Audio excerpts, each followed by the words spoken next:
Les agents Enedis qui gèrent l'ensemble du réseau électrique de France, ils interviennent encore mais pour des urgences et en respectant scrupuleusement bien sûr les mesures de sécurité sanitaire.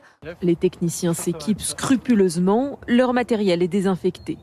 Ils devront également, tant que possible, respecter les distances de sécurité. Là, quand on va être en train de lever les supports, oui, parce qu'on est toujours à des distances assez loin des poteaux et des agents. Mais quand on va être à deux dans les nacelles pour reprendre les fils, ça va être un peu compliqué, quoi.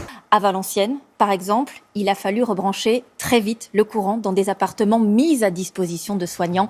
C'est une course contre la montre qui démarre pour ce technicien. Au pas de course, il doit raccorder cet immeuble au réseau électrique. Selon Enedis, depuis le 16 mars, 4000 interventions par jour et 12 000 appels sont pris en charge.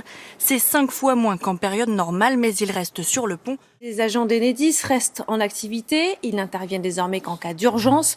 Et des urgences, il y en a. Exemple en Saône-et-Loire. Ce jour-là, par exemple, ils doivent changer 2 poteaux qui ont été cassés par le vent.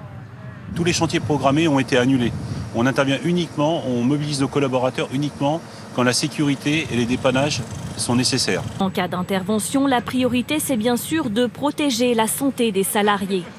Nous avons pris la décision, lors de déplacement des équipes, de mettre un agent par véhicule. Comme ça évite que les gens se mélangent et puissent se contaminer entre eux. Si un des agents est contaminé, l'ensemble de l'équipe sera mis en confinement pour éviter de contaminer le reste de l'agence. Pour une coupure de courant, Enedis maintient ses services de dépannage. L'entreprise le confirme dans un communiqué. Les interventions de réparation se poursuivent 24 heures sur 24 en Normandie.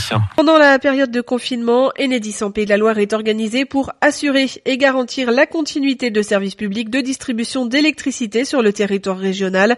Ainsi, plus de 200 techniciens ont déjà réalisé 800 interventions la semaine dernière sur les Pays de la Loire. Grâce à la digitalisation du réseau, certaines interventions peuvent être réalisées à distance avec le compteur Linky.